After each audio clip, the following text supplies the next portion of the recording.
That's it. I mean, if you've got any questions, then. One or two. Bonjour, bonsoir à tous, aujourd'hui on se retrouve pour parler de Following. Et là vous me direz, mais qu'est-ce que Following? Pas de panique, jeune spectateur enthousiaste, je vais t'expliquer. Following est un film sorti en 1999, réalisé par Christopher Nolan.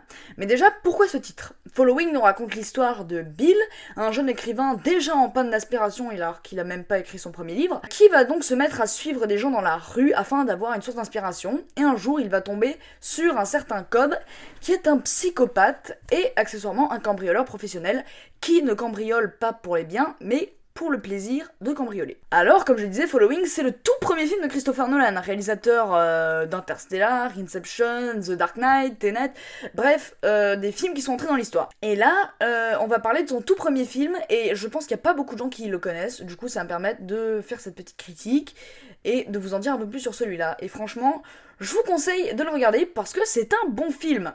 Following, c'est un film expérimental, on va dire. Là, Nolan, il cherche son style encore, parce que on est très loin du Nolan épique, blockbusteresque, genre on est très loin d'Inception ou d'Interstellar, avec des codes qui renversent.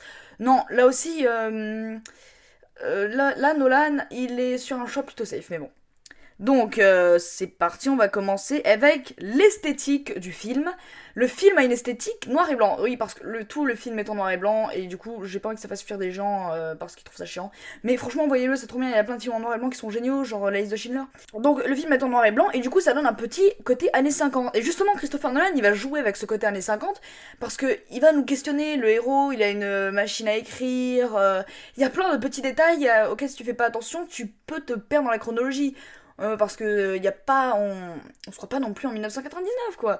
On sait pas, on n'est pas full dedans. Oui, justement, le film va questionner notre époque et dire au spectateur, tu penses qu'on est en quelle année là? Ensuite, on a le style. Donc là, on retrouve le style nolanien. On a plein d'inserts, des personnages en quête d'identité.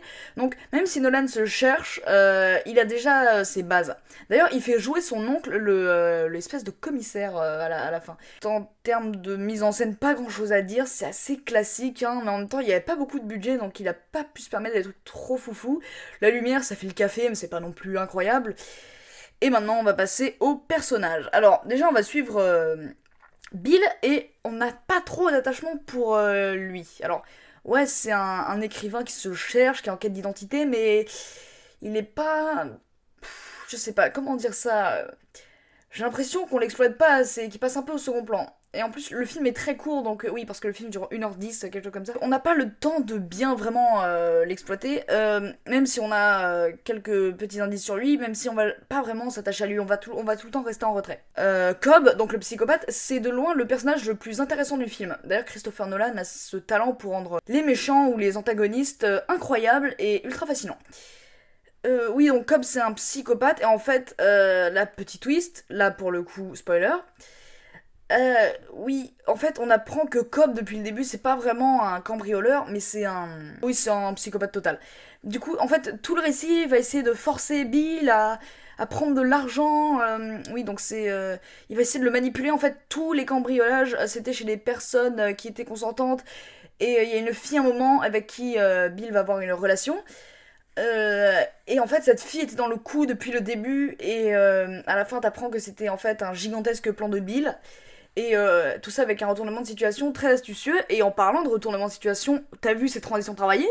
La chronologie, parce que là, par contre, on est dans le full nolanien. La chronologie, le film n'est pas du début à la fin. Non, déjà, on va commencer par... Le film commence par la fin, et se termine par la fin. La première partie, c'est Bill en quête d'identité avec les cheveux longs. Ensuite, il va rencontrer Cobb. Ils vont faire leur premier braquage. Ensuite, deuxième chronologie.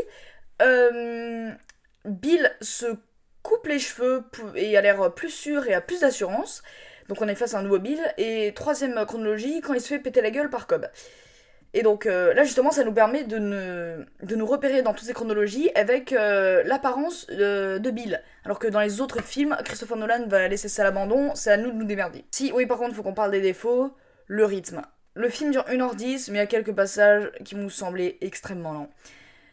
C'est surtout les passages sur les toits où ils se posent dans des cafés. Alors oui, ça permet d'introduire les personnages, mais je sais pas, il y a certains passages où ça c'est lent, c'est vraiment très très posé. Ça dure 1h10, il y a quelques moments où on se fait un peu shaken. Et faut qu'on parle du plus gros défaut du film selon moi, la musique. Je sais que dans mes critiques, je dis que du mal des musiques, enfin pas vraiment, parce que Rogue One c'était pas mal, 30 jours max c'est quasi inexistant. La ligne verte pour moi ça m'a pas marqué, et bah là, premier, j'en reparlera de bonne musique. Là, je pense que c'est une des plus mauvaises, parce que c'est la musique composée par David Julian, et j'ai pas d'attachement pour lui. Tous les films de Christopher Nolan qu'il a fait, je n'ai aucun souvenir de ses musiques. Aucun. Pas marqué, ça sert juste l'ambiance. Je me souviens que ça m'avait pas transcendé, genre je suis incapable de refaire ça. Premier jour, on parlera de bonne musique. Je crois que j'ai tout dit. Donc, conclusion. Donc, Following, c'est un film qui mérite plus d'attention selon moi.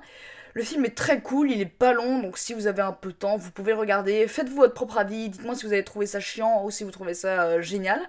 En tout cas, ça fait plaisir de voir un Christopher Nolan qui s'entraîne et de le voir à ses débuts avant qu'il fasse des cartons comme Inception et Interstellar. Et sur ce, je vous dis au revoir.